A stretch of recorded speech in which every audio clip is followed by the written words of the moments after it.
This is National Native News. I'm Antonia Gonzalez.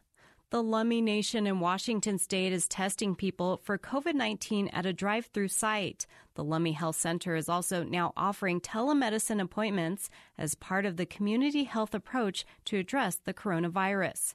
In a video message Monday, tribal leaders and health officials informed the community they're in talks with the White House and federal agencies about their preparedness efforts. Plans include setting up a field hospital in anticipation of county and other hospitals being at capacity. As of Monday, Lummi health officials say there is one positive case of COVID-19. Aaron Payment, chairperson of the Sault Ste. Marie Tribe of Chippewa Indians in Michigan, says he's critical of the federal response to COVID-19. On the call-in show Native America Calling Monday, he talked about the tribal availability of coronavirus test kits. We are the largest tribe east of the Mississippi, and we have 2 test kits. So clearly the federal response is woefully inadequate. And so there's a lot of things we probably could have done differently. So hopefully we will learn through this and try to expedite that. The tribe's coordinating with the governor's office on the kits. Governor Gretchen Whitmer told Fox 2 Detroit Monday there are not enough COVID-19 test kits in Michigan. Meanwhile, U.S. Senators Tom Udall and Elizabeth Warren introduced a bill Monday to guarantee the Indian Health Service, tribal health clinics, and urban Indian organizations have access to federal repository of drugs and medical supplies during emergencies. The strategic national stockpile is for use in a public health emergency if local supplies run out. According to a press release, IHS and tribal health authorities' access to the stockpile is very limited and not guaranteed. States and large municipalities have ready access to the stockpile.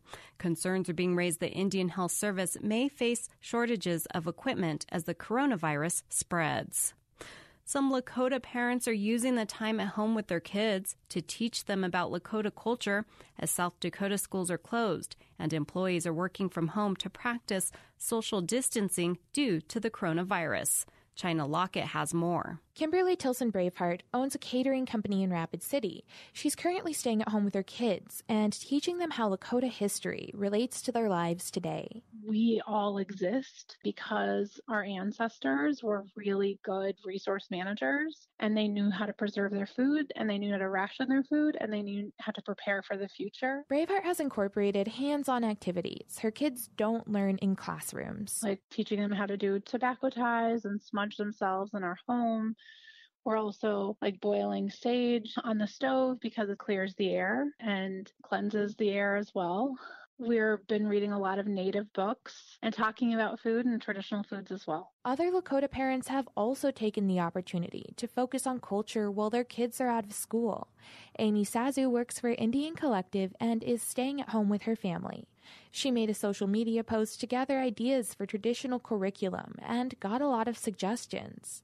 Sazu says it's important to make kids feel grounded and safe right now, since so many people are worried about the coronavirus pandemic. Trying to get rid of that fear part, like it doesn't matter, like all this stuff can happen out in the world, but you're safe here. And it seems to be working. I'm like, this isn't a bad thing to be home, but it also isn't a free for all. You know, that's kind of what I was like, we're not going that way either, guys. Like Sazu says her kids are willing to learn when they're comfortable at home in their pajamas.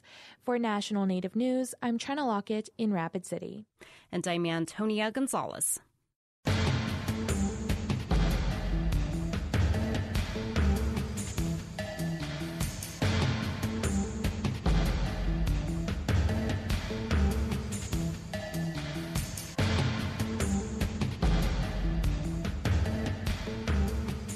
National Native News is produced by Koahnic Broadcast Corporation with funding by the Corporation for Public Broadcasting. Support by the American Indian Higher Education Consortium, working to ensure tribal colleges and universities are included in our higher education system. Info on 37 tribal colleges and universities at aihec.org. Support for law and justice-related programming provided by Hobbs, Strauss, Dean & Walker, LLP, a national law firm dedicated to promoting and defending tribal rights for more than 30 years. More information available at hobbsstrauss.com.